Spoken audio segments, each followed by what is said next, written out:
নমস্কার বন্ধুরা, আবারও একটা নতুন এপিসোডে আপনাদের স্বাগত। আমি রেবতী, আপনারা দেখছেন ইজি কুক। আজ আমি বানাবো সজনে ফুলের ভাজা রেসিপি। তাহলে চলুন দেখে নিই। দেখুন, আমি এখানে অনেকখানি সজনে ফুল নিয়েছি। ফুলটা খুব সুন্দর পরিষ্কার করে ধুয়ে নিয়েছি। ফুলগুলো একেবারেই টাটকা, পাশের বাড়ির কাকিমাদের গাছ থেকে এনেছি। ফুলগুলো কিন্তু খুব সুন্দর। আর তার সাথে আমি কিছু সবজি কেটেছি। দেখুন, আমি এখানে একটা মাঝারি সাইজের আলু একটু সরু সরু লম্বা করে কেটেছি। আর একটা বেগুন ছোটো ছোটো চৌকো করে কেটেছি। আর মাঝারি সাইজের দুটো পেঁয়াজ আর একটা কাঁচা লঙ্কা নিয়েছি। তো চলুন এবারে রান্নাটা শুরু করে দিই। প্রথমেই কড়াইতে অল্প সাদা তেল নিয়েছি। তেলটা গরম হয়ে গেলে 5 ফোড়ন দিচ্ছি। এবার লঙ্কা কুচিটা দিয়ে কুচনো পেঁয়াজগুলো দিয়ে দিচ্ছি। এবার পেঁয়াজটাকে একটু ভালো করে নেড়ে নেব। এবারে স্বাদটা আরও একটু ভালো করার জন্যে আমি এখানে একটু মাছের তেল দিচ্ছি।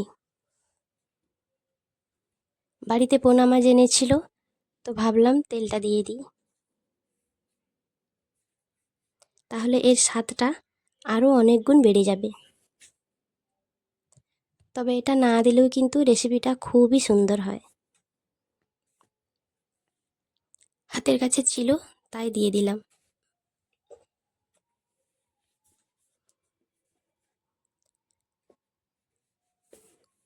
আর এটা পেঁয়াজের সঙ্গেই খুব সুন্দর ভালো করে ভাজা হয়ে যাবে। এবার আমি কেটে রাখা আলুটা দিয়ে দিচ্ছি।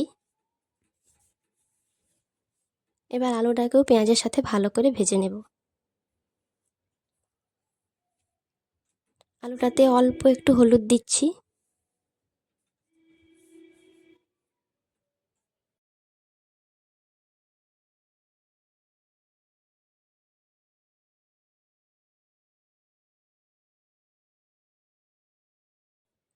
এবার আলুটা ভালো করে নেড়ে বেগুনটাও দিয়ে দেব।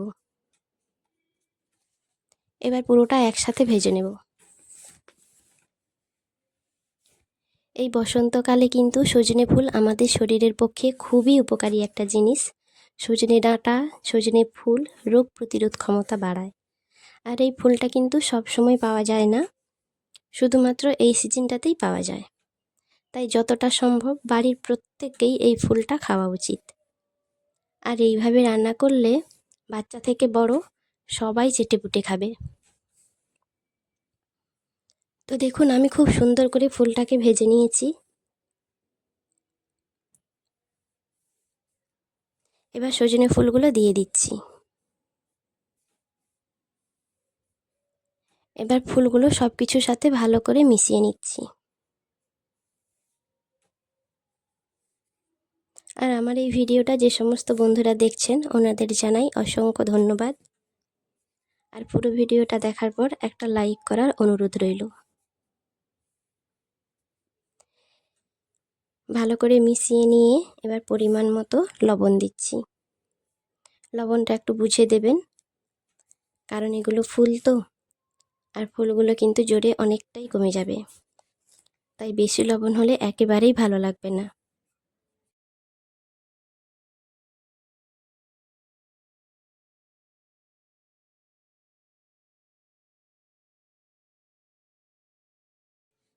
এবার একটু চাপা দিয়ে আবারও ভালো করে নেড়ে নেব।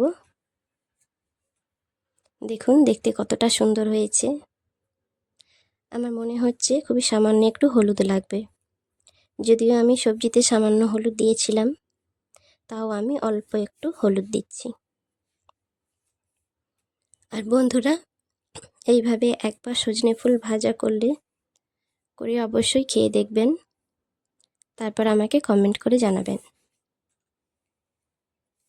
এবার আমি সামান্য কয়েক দানা চিনি দিচ্ছি স্বাদের জন্যে। অনেকেই বলে সজনে ফুল তেতো লাগে, তো এইভাবে রান্না করলে আমি বাজি ধরে বলছি একদম তেতো লাগবে না। আবারও আমি কয়েক সেকেন্ড একটু চাপা দিয়ে দিচ্ছি। এইবার কিন্তু ভাজাটা আমার একদম রেডি।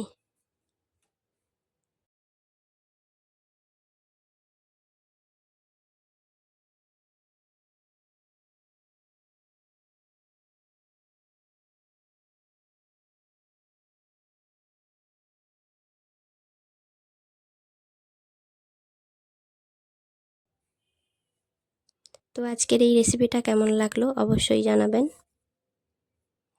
দেখা হবে আবার পরের ভিডিওতে। সবাই ভালো থাকুন, সুস্থ থাকুন। টাটা।